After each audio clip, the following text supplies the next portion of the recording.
Basic शिक्षा news के क्रम में आज हम लोग महत्वपूर्ण इम्पोर्टेंट न्यूज जो बेसिक शिक्षकों के लिए आवश्यक हैं, जो भी बेसिक शिक्षा से जुड़े हुए हैं उनके लिए भी आवश्यक है। तो देखेंगे सबसे पहले ये राष्ट्रीय शिक्षा नीति 2020 जो नई बनकर तैयार हो गई है, उसके अंतर्गत स्थिति पत्रक को अधिक सुदृढ़ बनाए जाने और प्रश्नावली टूल्स निर्माण संबंधी कार्यशाला का आयोजन किया जा रहा है। और ये आयोजन 4 अक्टूबर से लेकर 8 अक्टूबर तक किया जाएगा। तो आयोजन के संबंध में ऑर्डर और प्रतिभागी शिक्षकों की सूची जारी कर दी गई है। तो देखते हैं कौन क्या आदेश है। तो ये आदेश है जिला बेसिक शिक्षा अधिकारी गोरखपुर, लखीमपुर खीरी, बाराबंकी, अयोध्या, हरदोई, रायबरेली, सीतापुर, लखनऊ, इतने जिलों के लिए है। और इसमें जो टूल्स और प्रश्नावली का यूज है उससे संबंध में ये कार्यशाला है। 4 दिनों की होगी, 4, 5, 6, 7, 8, 5 दिन की ये कार्यशाला रहेगी। तो इस 5 दिन की कार्यशाला में क्या कुछ करवाया जाएगा, यहाँ पर ये बिंदु आप देख पा रहे हैं। जैसे कि प्रतिभागी एक दिन पूर्व रात को 8 बजे प्रशिक्षण स्थल पर उपस्थित हों। प्रतिभागियों को परिषद कार्यालय द्वारा बेसिक पत्र की छायाप्रति अवश्य उपलब्ध कराएं, जिससे कि वे अपना यात्रा आरक्षण समय करा सकें और निर्देशित कार्य पूरा साथ लाएं।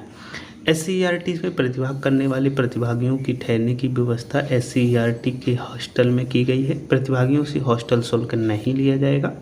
प्रतिभागियों का TA और DA का भुगतान RTGS द्वारा किया जाएगा। प्रतिभागी अपने साथ बैंक के कैंसिल चेक की फोटोकॉपी अवश्य लाएं।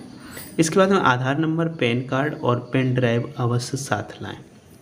ये भी साथ कर दिया गया है। इनकी ID उन्हें चाहिए होगी। अनुरोध है कि अपने जनपद में संलग्न सूची के अनुसार शिक्षकों को उपरोक्त कार्यशाला में साथ समय प्रतिभाग हेतु दिनांक 4 अक्टूबर को प्रातः 10 बजे से परिषद मुख्यालय में उपस्थित होने हेतु निर्देशित करें और उन्हें कार्यमुक्त भी करें। अजय कुमार सिंह, संयुक्त निदेशक SSA, कृत्य निदेशक।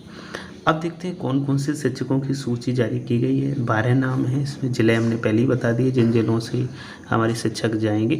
तो ये हैं सुश्री अल्पा निगम, सहायक अध्यापक, प्राथमिक विद्यालय तिलौली, सरदार नगर, गोरखपुर। इसके बाद श्री दुर्गेश नंदन त्रिपाठी, ये कोयलीपुरवा, लखीमपुर खीरी से।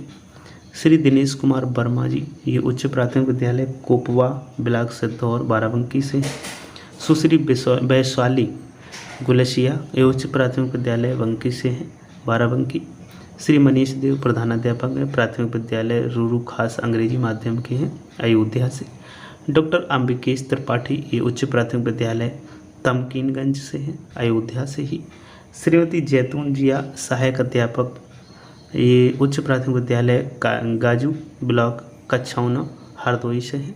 इसके बाद सुश्री अनामिका श्रीवास्तव, ये कंपोजिट विद्यालय कुर्सी से हैं, बाराबंकी से।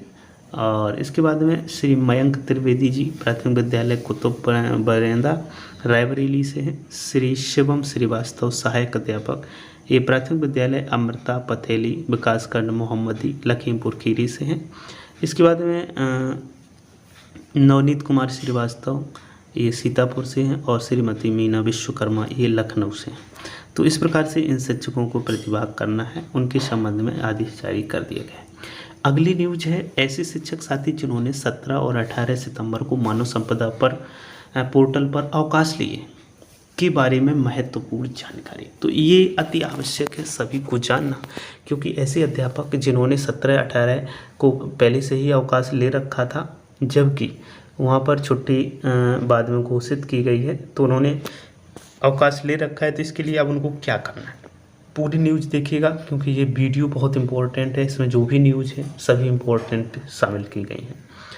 तो यहाँ पर सम्मानित साथियों, सादर नमस्कार। सभी शिक्षक साथियों को मानव संपदा पोर्टल पर लिए गए अवकाश की तरफ ध्यान आकृष्ट कराना है कि जिन्होंने 17 और 18 सितंबर 2021 का आकस्मिक अवकाश लिया है या 16 सितंबर से 18 सितंबर तक आकस्मिक अवकाश स्वीकृत करवा लिया है, वे सभी अपना अवकाश कैंसिल या अर्ली ज्वाइनिंग करने का आवेदन करते हैं।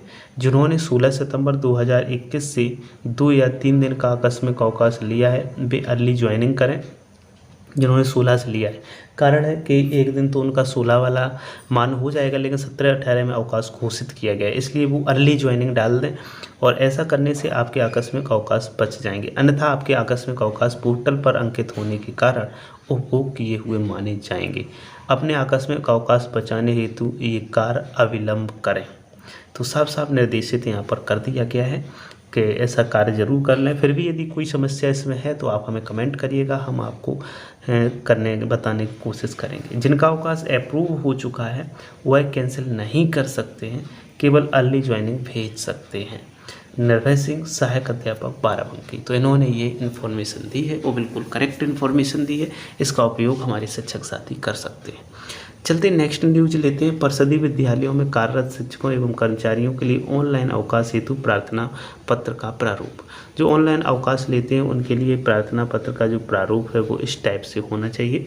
तो ये ऊपर लिखा है, बेसिक शिक्षा परिषद विद्यालयों में कार्यरत शिक्षकों एवं कर्मचारियों के लिए ऑनलाइन अवकाश हेतु प्रार्थना पत्र। सबसे पहले ऊपर आवेदक का नाम होगा, पद होगा, या मानव संपदा ID होगा, मोबाइल नंबर होगा, विद्यालय का नाम, यूडाइस कोड, विकास क्षेत्र, जन्म तिथि, प्रथम नियुक्ति, स्थायी होने की तिथि। इसके बाद में अब तक उपभोग किए गए कुल अवकाशों का विवरण होगा। तो जो भी उपभोग किए गए अवकाश, मेडिकल अवकाश कितने किए, उपभोग के दिनों की संख्या, ये इस टाइप से आप भर दीजिए। बाल्य देखभाल, प्रसूति अवकाश, गर्भपात, अर्जित अवकाश, आकस्मिक अवकाश, जो भी हैं सभी इन्फॉर्मेशन आप इनमें फिल कर दीजिएगा। और उसके बाद में यहाँ पे आएंगे सबसे बड़े 2 जीवित संतानों का विवरण, CCL प्रसूति गर्भपात अवकाश की स्थिति में अनिवार्य होंगे, तो उनका नाम देना पड़ेगा। उसके बाद में मांगे जा रहे अवकाश का प्रकार, बाल्य देखभाल अवकाश, प्रसूति अवकाश, गर्भपात, मेडिकल, कौन सा अवकाश आप लेना चाहते हैं वो यहाँ पर लिखिएगा। उसके बाद में कब से कब तक का लिया जाना है वो लिखिएगा, कुल दिनों की संख्या यहाँ पर लिखिएगा। इसके बाद में बाल्य देखभाल हेतु संतान का नाम जिसके लिए अवकाश अपेक्षित है उसकी जन्म तिथि का प्रमाण पत्र भी संलग्न करना होगा। अवकाश मांगे जाने का कारण क्या है यहाँ पर आपको देखना होगा। उसके बाद में प्रसूति अवकाश हेतु संतान का क्रम जिसके लिए प्रसूति अवकाश की मांग की गई है, तो यहाँ पर प्रथम अवकाश या द्वितीय है उसको टिक करना होगा। प्रसव की संभावित तिथि डॉक्टर की सलाह के अनुसार यहाँ पर आपको दर्ज करनी होगी। इसके बाद में अवकाश की अवधि में पता लिखना पड़ेगा। यदि आप अवकाश की अवधि में कहीं बाहर जा रहे हैं छोड़ के तो उसे भी आपको दर्ज करना होगा। इसके बाद में घोषणा पत्र जो शपथ पत्र है, मैं अपना नाम घोषणा प्रमाणित करती हूँ कि उपरोक्त क्रम संख्या 1 से 14 तक की सभी सूचनाएं मेरी जानकारी के में सत्य हैं। इसमें किसी प्रकार के तथ्य गोपनीय या छुपाया नहीं गया है। सूचनाओं के प्रमाण मूल रूप में मेरे पास उपलब्ध हैं जिसे कभी भी आवश्यकता अनुसार प्रस्तुत कर दिया जाएगा। और यहाँ पर साइन होने या स्थान और दिनांक हो जाएगा। शपथ पत्र घोषणा प्रधानाध्यापक की संस्तुति होगी उसी विद्यालय की, तो वो भी अपना यहाँ पर भर देंगे, जो भी उनके इन्फॉर्मेशन के अनुसार है वो डाल देंगे। और नीचे संलग्नक में चिकित्सक का प्रमाण पत्र होगा, प्रसूति अवकाश, बाल्य देखभाल, चिकित्सकीय अवकाश और जन्म प्रमाण पत्र यानी कि परीक्षा के संबंध में प्रमाण पत्र आदि। तो इस प्रकार से ये इन्फॉर्मेशन आपको भरनी है, ये प्रमाण पत्र भरना है।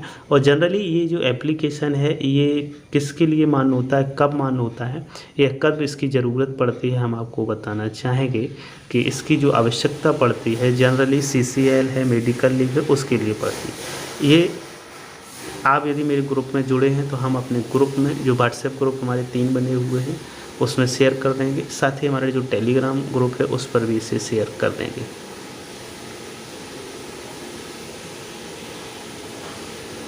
यहाँ पर एक अजीब सी न्यूज आई हुई है, यहाँ पर आप देख पा रहे हो, कार्यालय खंड शिक्षा अधिकारी कीरतपुर बिजनौर। यहाँ पर लिखा है कि प्रायः देखने में आ रहा है कि विकास क्षेत्र के कीरतपुर में संचालित कुछ विद्यालयों के प्रधानाध्यापक, सहायक अध्यापक, इंचार्ज अध्यापक, शिक्षा मित्र, अनुदेशक विद्यालय समय में अपने पाल्यों यानी कि बच्चों को देखरेख हेतु विद्यालय में लेकर आ रहे हैं, जिससे शिक्षण व्यवस्था और विभागीय कार्यों में व्यवधान उत्पन्न हो रहा है। अतः विकास क्षेत्र कीरतपुर में संचालित समस्त प्राथमिक विद्यालय, उच्च प्राथमिक विद्यालय, कंपोजिट विद्यालय के प्रधानाध्यापक, सहायक अध्यापक, इंचार्ज, शिक्षा मित्र, अनुदेशक को आदेशित किया जाता है कि विद्यालय संचालन के समय अपने बच्चों को साथ में लेकर ना आए, चाहे जहाँ छोड़ के आएँ, मतलब साथ में लेकर ना आए, साफ इसमें लिखा है। यदि निरीक्षण के दौरान किसके भी द्वारा उक्त का पालन नहीं मिलता है तो संबंधित के विरुद्ध विभागीय अनुशासनात्मक कार्रवाई अमल में लाई जाएगी, जिसका संपूर्ण उत्तरदायित्व संबंधित का होगा। उक्त में लापरवाही शामिल नहीं है, साफ आदेशित कर दिया गया है, समझिएगा अब आप।